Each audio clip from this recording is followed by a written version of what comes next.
तो जब तक मैं इसको अपने मुंह में न रखूं तब तक तो मैं इसका आदर ही नहीं कर पाता।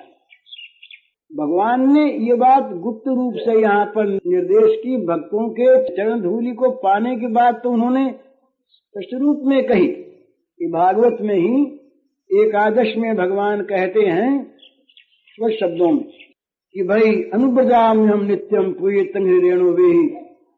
उन भक्तों की चरण धूलि को प्राप्त करके उस चरण धूलि से अपने को पवित्र करने के लिए मैं उनके पीछे पीछे नित्य चला करता हूँ। अनुव्रजामि हम नित्यम, एक दो दिन नहीं, एक दो बार नहीं, एक दो समय नहीं। भक्त जहां जहां जाते हैं मेरे प्रेमी, अकिंचन। अकिंचन का अर्थ है कि जिनके पास अपना और अपने लिए वस्तु की बात अलग, संकल्प भी न रह गया हो, न अपना संकल्प न अपने लिए किसी वस्तु का संकल्प। जिनके अंदर से ममता का और अहम का संकल्प निकलकर सारी ममता, सारा अहम भगवत चरणारविंद में समर्पित हो चुका हो, ऐसे जो भक्त हैं मेरे प्रेमी, उन प्रेमियों की चरण धूलि से अपने को पवित्र करने के लिए मैं उनके पीछे पीछे नित्य नित्य चला करता हूँ। ये तो भगवान ने स्पष्ट शब्दों में कहा। यहाँ शब्दों में न करके क्रिया में उससे ऊंची बात दिखाई कि जिन चरणों के द्वारा स्पर्शित, जिनके रस से ये रसमय हो गया है यहाँ का प्रत्येक धूलिकण, उसको मैं अपने मुख में रखकर उसका आस्वादन कर। ये महाराज भाव है ना, उस चरण धूलि में क्या आस्वादन है और क्या स्वाद है, इसका पता हम अपनी कल्पना से नहीं कर सकते। ये तो भाव राज्य की बड़ी सुंदर श्रेष्ठतम वस्तु है। भाव राज्य माने कल्पना राज्य नहीं। भाव राज्य का अर्थ कोई करे, भावना का अर्थ कल्पना कर ले, वो कल्पना नहीं। भाव का अर्थ है यहाँ पर प्रेम। जो प्रेम के 8 अंगों में जो 7वां अंग है, जिसके बाद महाभाव होता है, भाव महाभाव, तो ये भाव राज्य की बात है। तो उसमें कितना स्वाद है ये दूसरा कोई नहीं जानता। इसलिए भगवान ने उस ब्रज के रज को अपने मुंह में रखा। और बातें कहते हैं कि भाई इस अवतार में पृथ्वी का हित करना है। ये अवतार तो सारे कामों के लिए है ना, तो पृथ्वी का जब हित करना है तो क्या करें? इसके कुछ अंश को पहले ब्राह्मणों को, द्विजों को दान करें। तो दांत का एक नाम द्विज है, दांत का नाम एक द्विज है। तो भाई जिस पृथ्वी का हित करना है उसे कुछ ब्राह्मणों को दान करें, तब नहीं तो होगा पृथ्वी का। द्विजों को दान करें तो दांतों का नाम द्विज है। इसलिए पृथ्वी का दान करने के लिए उन्होंने दांतों के नीचे रखा, मुंह में रखा। और कहते हैं कि भाई ब्राह्मण तो शुद्ध सात्विक कामों में लगे रहते हैं, तो अब उनको भी जरा असुर संहार के काम में सहायता करनी पड़ेगी हमारी। कुछ उनमें भी रज चाहिए। तो द्विजों को रज क्यों दिए? इसलिए दी कि उन द्विजों में भी जरा रजोगुण आ जाए तो ये ठीक ठिकाने से काम कर सकें। तो बोले भाई और कोई कारण? बोले कारण बहुत है। पूतना का विष पिया था तो जहर को मिट्टी उतारती है, मिट्टी जहर का शमन करती है। तो पहले मानो जहर पिया, जहर खाया, अब ये रज लेकर के उसकी दवा की। ये भी एक कारण है। अब गोपियां उलाहना देने बार बार आती तो चिकने हाथ काहे धोए जाते हैं? मिट्टी से ना। चिकने हाथ हों, उनको धोना तो साबुन वाबुन तो अब चलिए, तो मिट्टी से बालू से हाथ धोए तो मुंह चिकना हो रहा था इनका। तो कहीं पकड़े वकड़े फिर न जाए, इसलिए इन्होंने सोचा कि चलो मुंह में मिट्टी लगा करके साफ कर लो। तो इन्होंने इसलिए मिट्टी खा ली। फिर सोचा कि भाई ये ब्रजरज में सब तो आवेंगे नहीं, अनंत कोटि ब्रह्मांड है, ब्रह्मांड के अनंत कोटि जीव हैं, और ये सबको पवित्र करने वाली वस्तु मिलनी चाहिए। ये धन सबको मिलना चाहिए ना, उदार है भगवान। विशाल हृदय उनका नाम है जो केवल अपना और अपने परिवार का नहीं, जो सारे विश्व के कण कण का हित चाहता है, उसी को महामना कहते हैं, उसी को उदार कहते हैं, वही विशाल हृदय वाले हैं। तो भगवान बड़े विशाल हृदय वाले। तो इन्होंने सोचा कि भी सबका हित हो, सबको रस मिले, तो सबको कैसे मिले? ये ब्रजरज सबके पास कैसे भेजी जाए? सारे जगत में, जगत के सारे प्राणियों को, चराचर जगत को, और ये प्रेम दान करने के लिए सबके पास जाए, भेजी कैसे, किस मार्ग से? तो सोचा कि हमारे पेट में तो सब बसते ही हैं, अनंत कोटि कोटि ब्रह्मांड के जीव जो हैं ये सब हमारे अंदर बसते हैं पेट में। तो ये सब के सब बेचारे गोपियों के चरण रज के लिए व्याकुल हैं। उनके अभिलाषा पूर्ण करने के लिए, उनका हित करने के लिए भगवान ने मिट्टी खाई। तो और बात, अब वो कहते हैं कि भाई भगवान ने एक बात और सोची कि ये ब्रजरज जो है ना, ये ब्रजरज का इतना बड़ा महात्म्य है कि इसकी लालसा करते हैं सब लोग, देवता, ऋषि, मुनि, सब लोग इसकी लालसा करते हैं।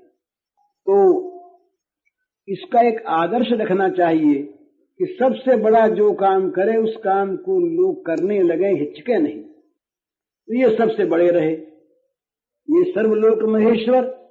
इन्होंने ये दिखलाया कि यहाँ की मिट्टी मैं भी खाता हूँ। तो ये सबके लिए ये मिट्टी जो है, ब्रजरज जो है, ये आस्वाद्य है, भक्षण करने की वस्तु है, इसी के द्वारा सारा काम होता है।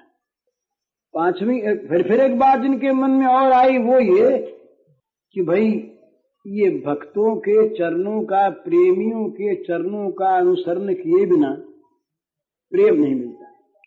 कोई चाहे हम पोथियों से प्रेम प्राप्त कर लें, पढ़कर प्रेम प्राप्त कर लें, तर्क वितर्क के द्वारा हम प्रेम प्राप्त कर लें, या कुछ दे लेकर बदले में प्रेम खरीद लें, तो कहते नहीं मिलता। ये तो कैसे मिलता है कि प्रेमियों की चरण रज का आराधन करने से ही मिलता है, और कोई उपाय नहीं है।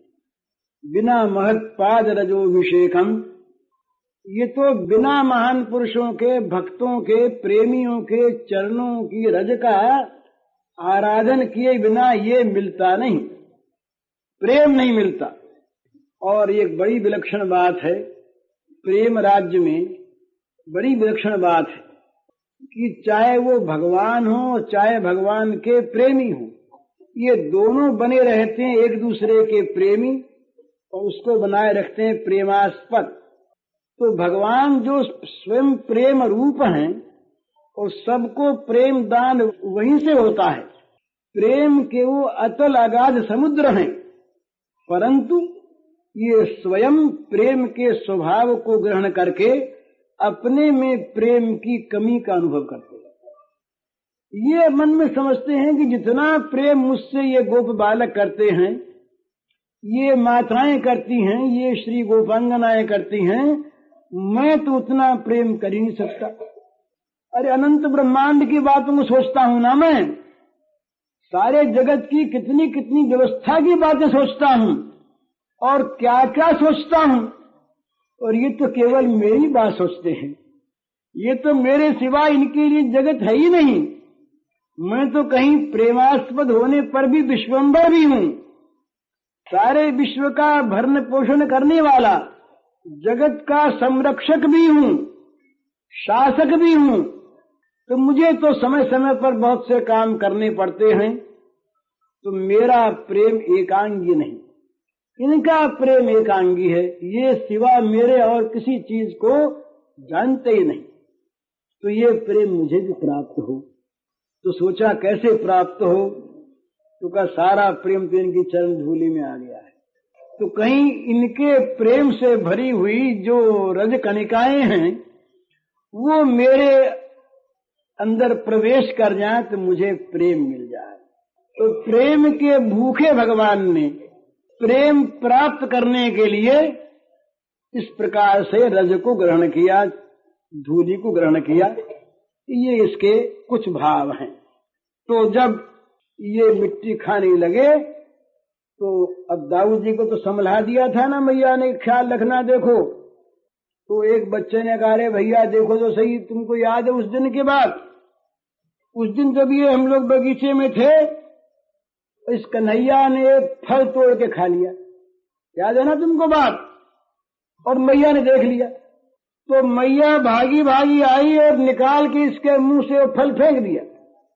और हम सबसे बोली कि देखो बेटा, ये न मालूम क्या मुंह में डालने, अरे फल धतूरे का भी होता है, फल आग का भी होता है, विष भरा फल भी तो होता है, उसको भी फल ही कहते हैं। तो ये कहीं फल फल समझ के कुछ भी मुंह में डाल ले और कुछ हो जाए इसको, ये तो समझता नहीं, अभी अबोध बच्चा है, क्या पता इसको। तो देखना आगे मेरी आज्ञा के बिना कोई चीज मुंह में न ले ले भला, सबको संभला दिया था। उस बच्चे ने कहा दाऊ से कि दाऊ जी देखो दादा, माँ के बाद उस दिन की याद है ना, आज तो हम लोग सबके सामने मिट्टी खा गए, और मिट्टी खा गया और अभी ये मानता नहीं, तोड़ो को इसको। तो दाऊ ने हाथ पकड़ा, बोले नहीं मत खा, बोले खाऊंगा।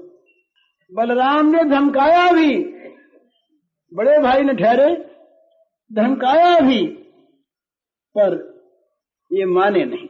इनको तो वो पुरानी समुदाय की स्मृति हो रही कि सबके सब मेरे उदर में जो हैं उन सबको आज तृप्त कर देना, मौका लगा फिर कब कभी मिट्टी खाने को मिलेगी।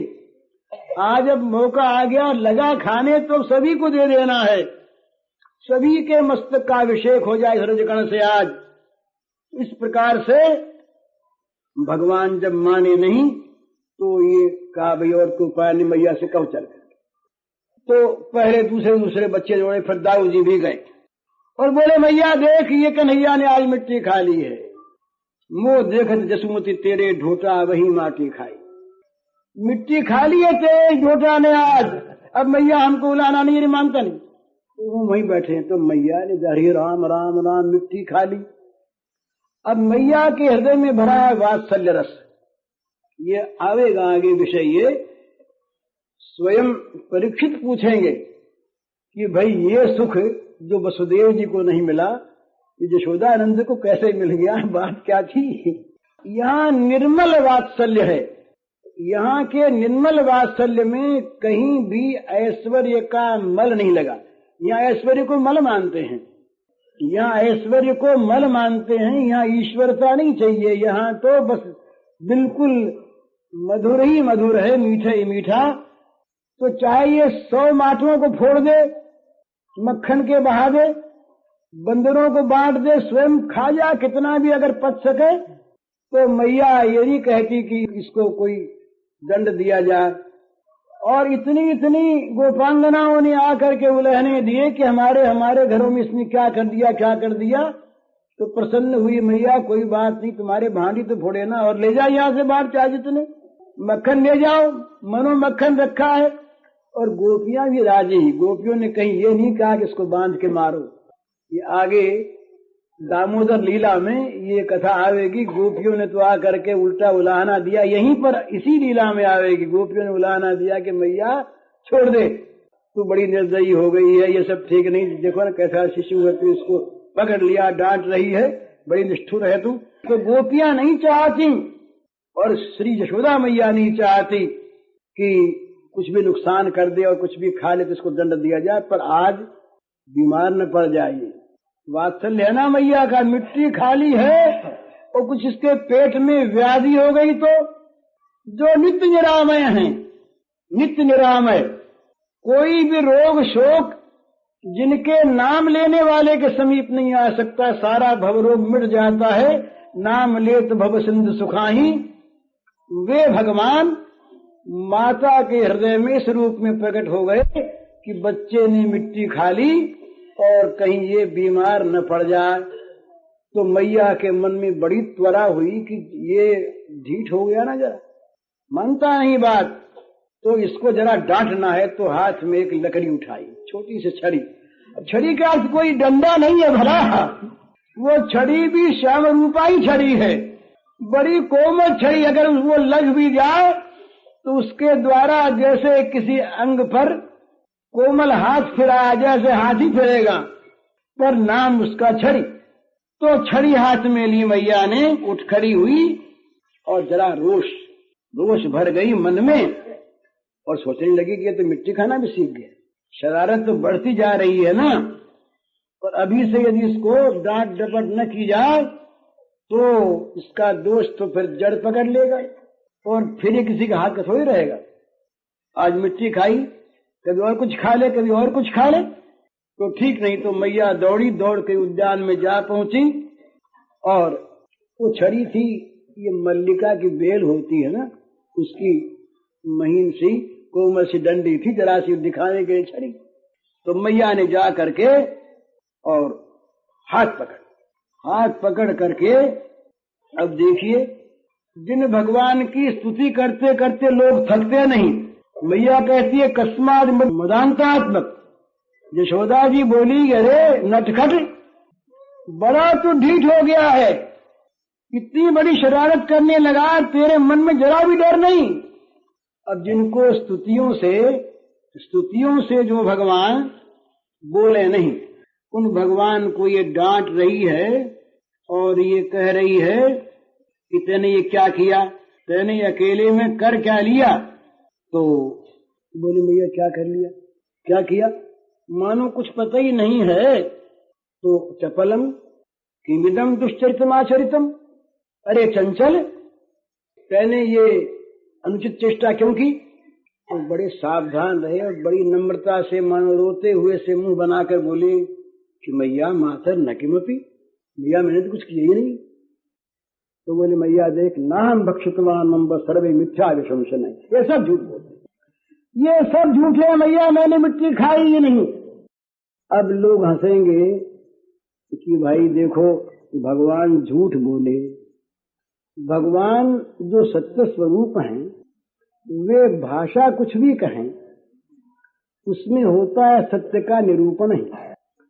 खाई जाती है कोई बाहर की चीज, जो बाहर हो उठा के मुंह में रख ले। अनंत ब्रह्मांड तो इनके उदर में है, अनंत पृथ्वियां इनके उदर में हैं, इन्होंने खाया क्या, अंदर रखा क्या। बाहर भी यही है, भीतर भी वही है, और जहां बाहर भीतर का भेद नहीं है वहां भी यही है। तो वो अपना स्वरूप बताते, संकेत करते हैं, अपनी भाषा में भगवान बोलते हैं। यहां पर ये सब झूठ बोलते हैं, जो मुझे खाने वाला मानते हैं, खिलाने वाला मानते, सब झूठ बोलते हैं। मैया मैंने कुछ खाया नहीं। अब मैया को तो ये बात क्यों सोचो, मैया माधुर्य में भरी कि ये ईश्वर बोलते हैं। मैया ने सोचा कि झूठ बोलना भी सीख गया। तो मैया ने कहा कि देख, औरों की बात तो नहीं मानती, पर तवा प्रग्रज स्वयं व्यजयती तत्व किम बदिष्यसि। बोले देखिए, तेरा भाई जो दाऊ वो ये कह रहा है, बता इसका तेरे पास क्या उत्तर है। बोले मैया मैं क्या कहूं, ये भी झूठ ही बोलता है। तो दाऊ जी को होश आया, दाऊ जी तो समझ गए कि ये की बात तो बोल गए असली। तो दाऊ जी तो हंस पड़े। दाऊ जी ने कुछ उत्तर नहीं दिया, और बच्चे तो सब जरा बोलने की चेष्टा भी करते, दाऊ जी हंस पड़े। दाऊ जी समझ गए। तो दाऊ जी ने कहा कि अब की तो ये अपनी बात बोल गए, इसका क्या उत्तर नहीं अब मैया के सामने। मैया कहे नहीं तेरी बात नहीं मानती, तू झूठा है। तो कहने मिट्टी खाई है। अब भगवान ने सोचा कि अब क्या करें। तो मैया हाथ छोड़ती नहीं, और हाथ में वो लिए हुए है लकुटिया, और मैया मारने को तैयार। तो भगवान की जो ऐश्वर्य शक्ति थी, तो नित्य सेविका है ना भगवान की, तो वो तो हमेशा सेवा में लगी रहती हैं। उसने देखा ऐश्वर्य शक्ति ने कि मैया कुपित हो गई, और यदि कहीं इन्होंने मुंह बाया और मैया ने कहीं मुंह में मिट्टी का कहीं जरा सा भी कोई लक्षण भी देख पाया, तो मैया और खींचेगी। बोले खाई तेरी मिट्टी। बोले नहीं खाई मैंने मिट्टी। बोले खाई। बोले देख मेरा मुंह खोलता हूं, देख ली मिट्टी कहाँ है। ये कह दिया। तब योग माया ने देखा कि अब तो बड़ी मुश्किल है, तो मैया के का रस बदलना है, मैया के कोप को बदल देना है विस्मय में। मैया के मन का जो क्रोध है इसको बदल देना है आश्चर्य में, भावांतर कर देना है। तो सोचा लीला शक्ति ने कि यहाँ ये सेवा आ गई, इस सेवा का संकेत मिल गया। 4 प्रकार से सेवा होती है, आज्ञा से और संकेत से, रुचि से और स्वाभाविक। कोई किसी से कह करके काम करावे, ये आज्ञा की सेवा। इसको भी जो न माने वो तो भर गया बीता ही है। हुक्म दे करके कोई सेवा करावे, हुक्म मिलने पर सेवा करे, इतने नहीं करे, हुक्म मिलने पर ठीक वैसे ही करे। दूसरा, उससे ऊंचा सेवक वो है जो आज्ञा की प्रतीक्षा नहीं करता, इशारा मिलती सेवा करता है, इशारे पर संकेत पर सेवा करता है। और इससे ऊंचा वो है जो संकेत की बात नहीं देखता, जो रुचि देखता है। इससे में ये क्या करते हैं, क्या चाहते हैं, रुचि देखी वैसी सेवा कर दी। और सबसे ऊंचा वो है जिसके मन में अपने सेव्य का मन उदय हो जाता है, उनका मन इनके मन में आ जाता है, वो बस मन की सेवा करता है। तो भगवान की लीला शक्ति ये मन की सेवा करने वाली, और मन से भी आगे बढ़ जाती है कि जहां जहां पर इनकी सेवा आवश्यक होती है वहां अगर इनके मन में न भी आवे तो वो अपने आप सेवा करती है। तो योग माया ने सोचा कि भाई अब तो इस तरह से मैया के कोप को शांत करना और मैया के कोप को बदल देना है यहाँ पर विस्मय रस में। तो इन्होंने कहा मैं मुंह खोलता हूं। तो मैया ने कहा खोल।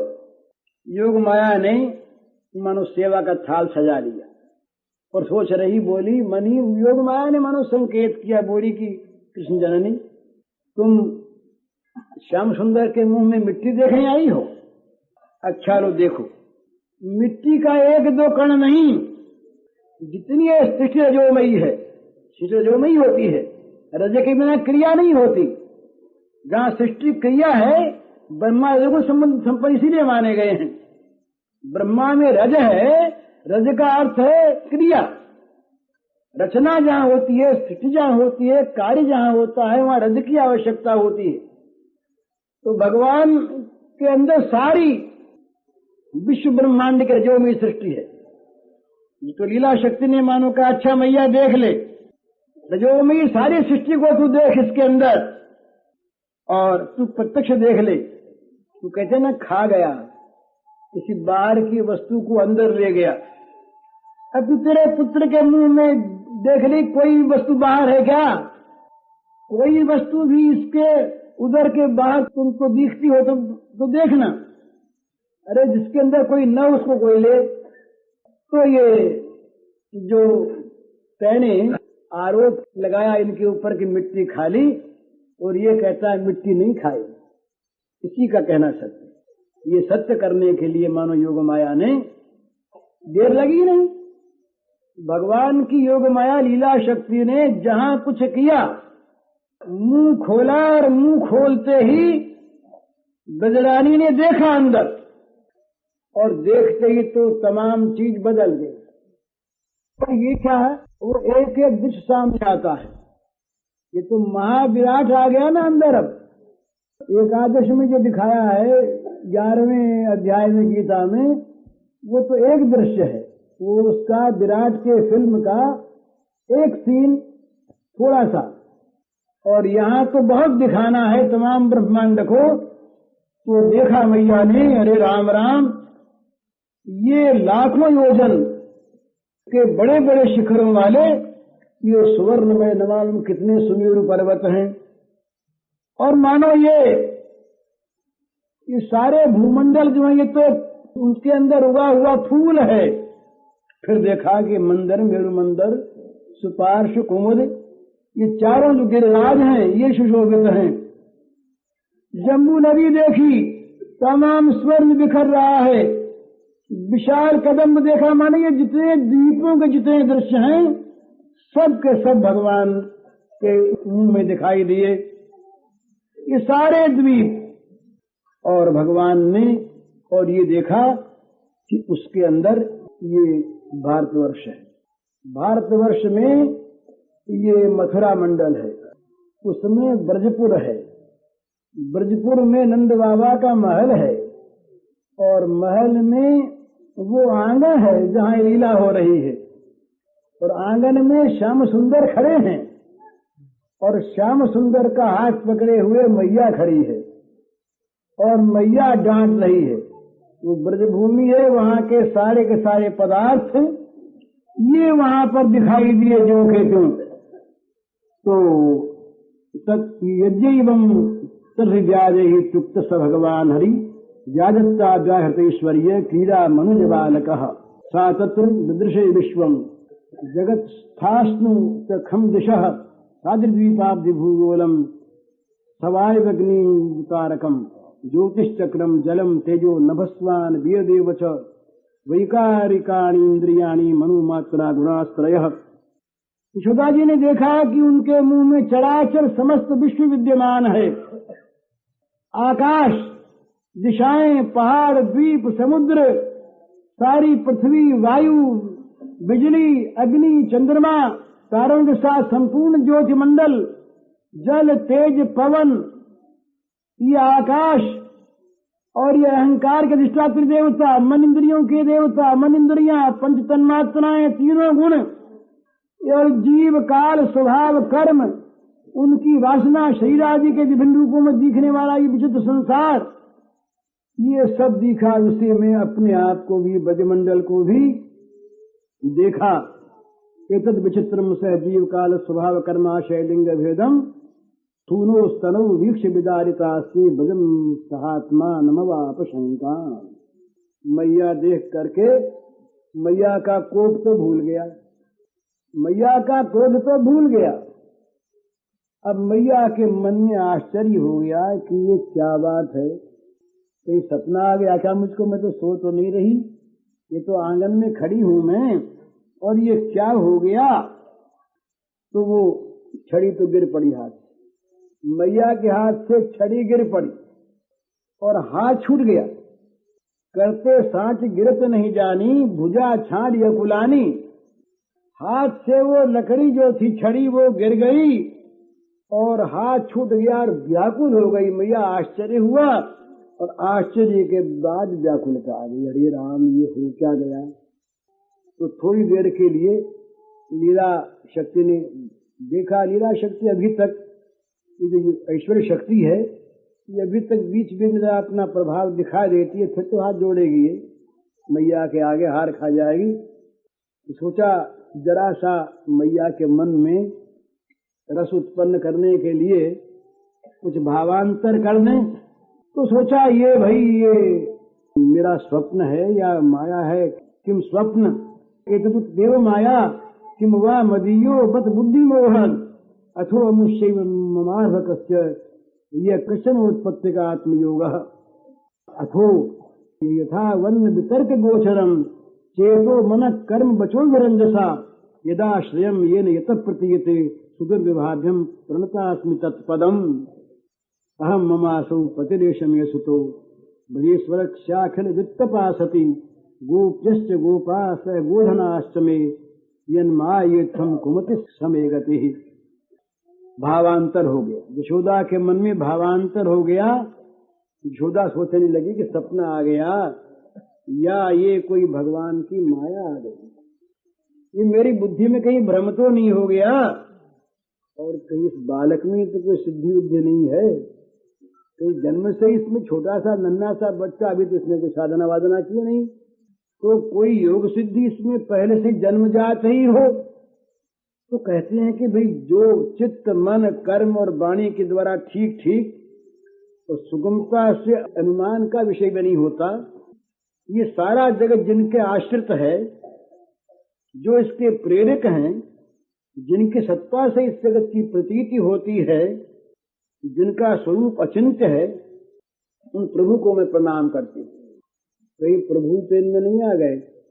अब थोड़ा ज्ञान आया तो बोली भाई देखो ये संसार जो है ये बड़ी मोह की चीज है, ये मैं हूँ, ये मेरे पति हैं, ये मेरा लड़का है, ये सारी संपत्ति जो ब्रज की है इसकी मैं स्वामिनी हूँ, नंद राजा की धर्म पत्नी हूँ, ये गोपियां, ये गोप, ये सब मेरे अधीन हैं।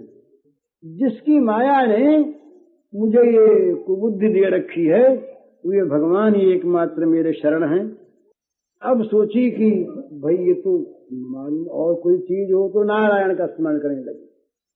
इनके इष्ट देवता हैं नारायण, तो बोली हे नारायण, हे नारायण, अब तो तुम बचाओ, न मालूम बच्चे को क्या है। अरे कहीं भगवान ही हो।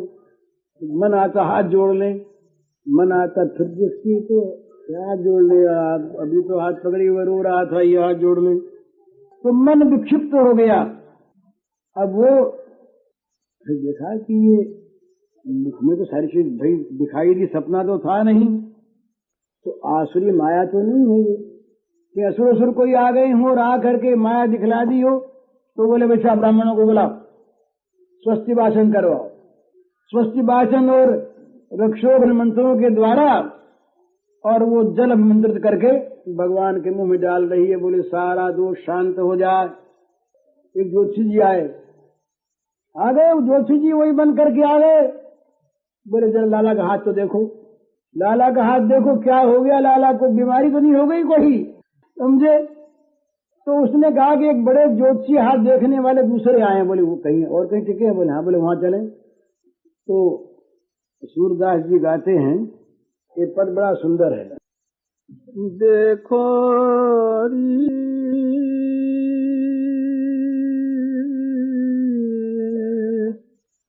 जसुमती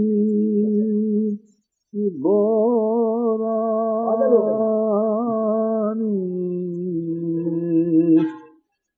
देखो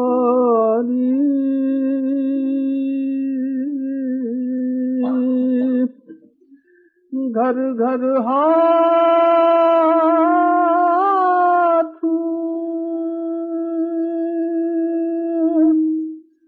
दिखावती डोलती,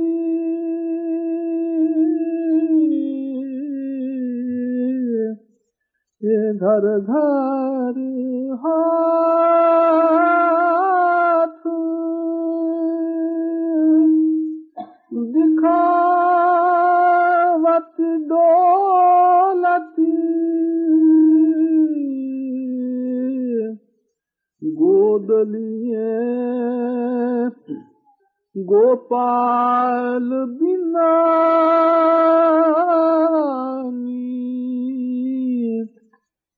गोद लिए गोपाल बिना, देखो जानत नाही जगत गुरु माधो, यही आये आपदा नसानी, जानत नाही जगत गुरु माधो,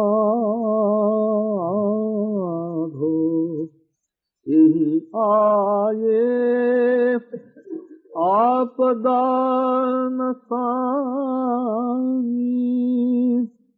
जाको नाम शक्ति पुनि जाकी, जाको नाम शक्ति पुनि जाकी, ताको देत मंत्र पढ़ी पानी, ताको देत मंत्र पढ़ी पानी, देखो अखिल ब्रह्मांड उदरगत जाके, जाकी ज्योति ये जल थल ही समानी। अखिल ब्रह्मांड उदरगत जाके, जाकी ज्योति जल थल ही समानी। सूर सकल साची महिलागत, सूर सकल साची महिलागत। जो कछु कही गरग मुख बानी, जो कछु कही गरग मुख बानी। देखो री जसुमती बोलानी। तो अब जगह जगह हाथ दिखाती फिरने लगी। कोई ज्योतिषी जो बता दें कि इनको ये देवता उनका कुछ को मालूम होता है, कुछ भी बता दें, बस वही कराने को तैयार, अनुष्ठान कराओ। तो क्या बात है ये? यही बात है कि यशोदा मैया जो है ये माधुर्य से भरी हुई है। इनके हृदय में तमाम वत्सलता भरी है। इसी वत्सलता को लेकर के ये भगवान को अपना पुत्र मानती है। तो सुखदेव जी कहते हैं कि इत्थम विदित तत्वायाम गोपिकायाम स ईश्वर वैष्णवी वितनोत्तमायाम पुत्र स्नेहमयी विभूम। ये क्यों माना इसने कि भगवान ने जहाँ उनके मन में ऐश्वर्य का बोध आया और जहाँ यशोदा मैया ने ये अपने मन में जरा सा भी समझा के अरे राम राम ये नारायण के समान कहा था गर्ग ऋषि ने, तो कहीं नारायण का इनमें आवेश हो गया हो, हाथ जोड़ने का मन करने लगा, चरण पकड़ने का मन करने लगा। तो भगवान ने क्या किया कि भगवान ने समझा कि अब इसको ठीक करना है। तो यहाँ पर एक तो शब्द आया है गोपिका और एक शब्द आया है वैष्णवी माया। इस पर विचार करते हैं टीकाकार, बड़ा सुंदर वो लिखते हैं कि गोपिका का अर्थ यहाँ पर केवल गोप पत्नी नहीं है। गोपिका का अर्थ यहाँ पर ये नहीं है कि वो नंद बाबा की पत्नी, गोपी पत्नी, ये अर्थ नहीं है। गोपिका का यहाँ पर मातृभाव से अर्थ ये है कि जो मातृभाव से श्री कृष्ण की पालिका, वो गोपिका, माता के भाव से श्री कृष्ण का पालन करने वाली वो गोपिका। और दूसरी यहाँ पर कहा भगवान ने वैष्णवी माया का संचार किया। तो माया के यूं तो बहुत प्रकार हैं, लेकिन प्रधान इसके दो प्रकार यहाँ पर माने। एक तो माया वो कि जो सारे जगत को अज्ञान से मोहित कर दे। तो यहाँ भगवान ने कहा वैष्णवीम स्वीयाम माया, अपनी वैष्णवी माया, निज माया।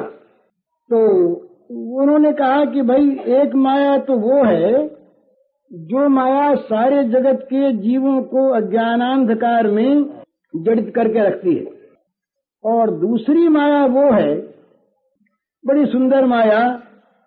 उस माया से यशोदा की इस माया का संबंध नहीं। वो जो त्रिगुणमयी माया है, ये भगवान ने गीता में ये कहा कि मेरी माया से जो तरना चाहे वो मेरे शरणापन्न हो। तो ये कहते हैं कि वो माया भी दूसरी है।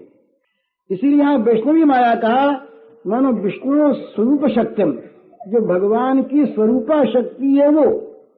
तो जो कृष्ण बहिर्मुख जीव हैं, भगवान से जो बहिर्मुख हैं, उन जीवों को ये त्रिगुणमयी माया मोहित करती है। ये भगवान के पार्षदों को, भगवान के जो नित्य माता पिता नंद जी यशोदा है इनको, भगवान की नित्य प्रेसियां जो श्री गोपांगना है इनको त्रिगुणमयी माया मोहित कर दे, ये संभव नहीं है। तो एक माया होती है भगवान की, उसका नाम होता है स्वजन मनमोहिनी माया। स्वजन मनमोहिनी, जो भगवान के निज जन हैं, उन निज जनों के मनों को मोहित करने वाली माया। तो मानवीय प्रबंधनते माया मेताम तरंती थे, वो तो गुणमयी माया है। उस माया का यहाँ पर ये यशोदा मैया पर कोई प्रभाव नहीं। ये तो वो है कि जो माया भगवान के साथ संबंध जोड़कर वात्सल्य सख्य माधुर्य आदि रसों का आस्वादन कराती है, ये भगवान की माया। तो ये और जीवों की भांति यशोदा मैया को ये बहिरंगा माया आकर के आक्रांत कर ले, ये बात नहीं। ये तो अंतरंगा माया, जो प्रेमियों को मुग्ध करके और उनके साथ ममता के सूत्र से बांधकर भगवान को लीला रस का आस्वादन कराती है, और भगवान के लीला रस का आस्वादन वो करते हैं। ये जो भगवान की लीलामयी माया, भगवान की रस आकांक्षी माया, रस वर्षिणी माया, रसमयी माया, इसमें न संसार है और न संसार का बंधन है और न संसार का दुख है। यहाँ पर उसकी कोई आवश्यकता नहीं। तो ये बात नहीं कि भगवान के ये जो भक्त हैं प्रेमी, ये किसी अमुक्तावस्था में हैं। जितने भी बंधन हैं संसार के, ये बंधन तो भगवत प्रेम के स्तर में आते ही कट जाते हैं। जगत से बंधन युक्त प्राणी प्रेम के क्षेत्र में प्रवेश नहीं कर सकता। उसको जगत खींचता है ना, तो जगत के सारे बंधनों को तोड़कर जो भगवान के चरणों में ही विशुद्ध अनुराग करते हैं, वे ही प्रेमी माने जाते हैं। इसलिए जगत की माया उन पर काम करती नहीं, रहती नहीं उनके पास। तो जब जगत की माया नहीं, तो उस माया के बंधन से छूटना क्या है? उस माया का यहाँ पर प्रसंग नहीं है। इसीलिए यहाँ पर सुखदेव जी ने वैष्णवी स्वयं माया कहा, कि जिससे ये बात ध्यान में आ जाए कि दूसरी कोई माया जो बहिरंगा माया है, जगत के जीवों को जो आक्रांत करके मुग्ध करती है, वो माया नहीं। ये तो माया फैली। इस माया ने क्या किया कि जो ज्ञान होने जा रहा था, और जिस ज्ञान के होने से ये ममता का बंधन कहीं छिन्न हो जाता, तो सारा रस ही बह जाता। तो उस रस की रक्षा के लिए और भगवान की वैष्णवी माया ने काम किया। और ये वैष्णवी माया जो है, ये निरंतर प्रेमियों की सेवा करने के लिए लगी रहती है। इसीलिए ये वैष्णव भक्त कहा करते हैं, बड़ा सुंदर कहते हैं कि यहाँ पर ज्ञान नहीं आता। ज्ञान नहीं आता तो क्या ज्ञान रहता है? बोले अज्ञान नहीं रहता, ज्ञान का फल रहता है, अज्ञान नहीं रहता। अरे कोई आदमी किसी नौका पर बैठ कर नदी पार करे और नदी के पार हो जाए तो फिर नौका नहीं रहती। नौका की सवारी का जो फल है, उस पार पहुंचना वो मिल गया। अब क्या नौका को सिर पर नहीं घूमे हो? पर उसकी देखा देखी यदि लोग दूसरे जो अभी नदी में ही है नाव को छोड़ दें, तो वो तो डूब जाए। इसलिए प्रेमियों का अनुकरण हर बात में नहीं होता, परंतु प्रेमियों को जब फल प्राप्त हो जाता है तो उसकी आवश्यकता नहीं रहती। तो वहां पर ज्ञान छिपा छिपा अपने फल को देख देख कर मुग्ध हुआ करता है। ये एक बड़ी सुंदर धारणा है, कल्पना तो नहीं कहनी चाहिए, ये सिद्धांत है।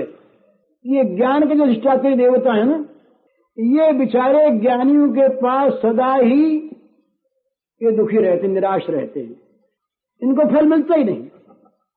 ज्ञान ज्ञानियों को दिया और ज्ञानी अपना अपने आप को खो बैठे। ये बेचारे रह गए जो कि जम्मू ताकते। पर ये ज्ञान जब प्रेमियों के अंदर जाता है तो प्रेमी कहते हम तुमको फल देंगे, तुम भैया जैसा छिप के खड़े रहो और अब फल देखो। तो वो तो छिप के खड़ा हो जाता है, ज्ञान अंतरित हो जाता है, विलुप्त नहीं होता। वो तो सेवा करने के लिए नित्य निरंतर वहां पर समाहित चित्त से रहता है। और ये जो फल है प्रेम, और प्रेम के जो स्वरूप है प्रेमास्पद श्याम सुंदर, ये वहां प्रकट होकर के प्रेमी के साथ लीला विलास करते हैं और इस फल को देख देख कर ज्ञान मुग्ध होता है कि आज मेरे जीवन का फल मुझे मिल गया, मैं सफल हो गया। तो ज्ञान की साफल्यता प्रेम के जीवन में है, इसलिए वहां अज्ञान है नहीं कहा जा सकता। परंतु ये ज्ञान कहीं प्रकट हो जाए, यशोदा मैया के मन में अगर यही बात आकर के टिक जाए कि ये तो भगवान है, तो कौन माखन खिलावे फिर? भगवान को तो भूख लगती नहीं, उनका लालन पालन कौन करे, लड़ावे कौन, गोद में लेकर के मुख चूमे कौन, हृदय से लगावे कौन? तो ये जो चीजें हैं प्रेम के साम्राज्य की, ये ज्ञान का उदय होते ही सब विलुप्त हो जाती हैं। इसलिए वहाँ ज्ञान सेवा के लिए अंतर्हित होकर के रहता है।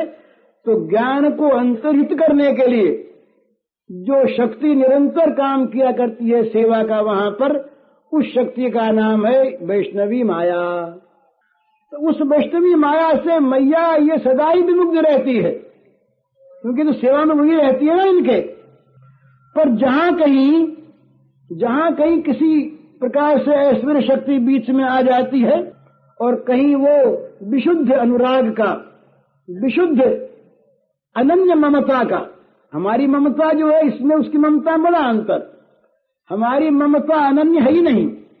न मालूम कितने पदार्थों में कहां कहां पर हमारा मन मेरा मेरा मानता है, और उस प्रेमी की ममता एक जगह आकर के केंद्रीभूत हो जाती है, आबद्ध हो जाती है और कहीं रहती ही नहीं।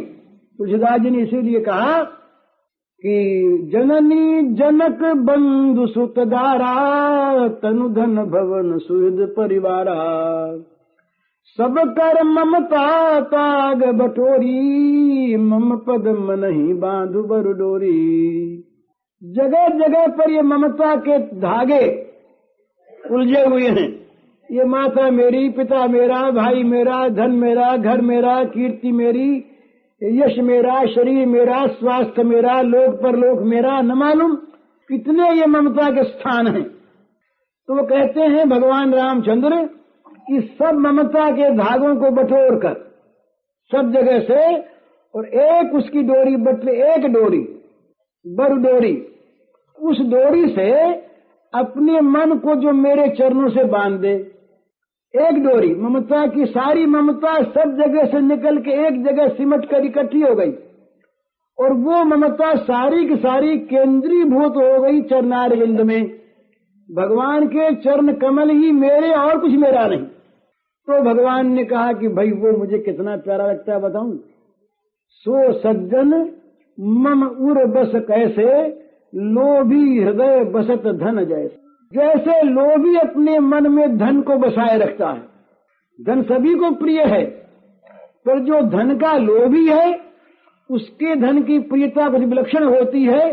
मंदिर में जाए, घर में जाए, कहीं जाए, संत के पास जाए, तो मन में रहता है वो धन ही बसा रहता है। तो भगवान ने कहा कि लोभी के धन की भांति उस प्रेमी को मैं अपने मन में बसाता हूं। तो ये भगवान जिसको मन में बसाते हैं उसको मन से निकालना नहीं चाहते, और उसमें कहीं ज्ञान आ गया तो मन में फिर वो रह नहीं सकता।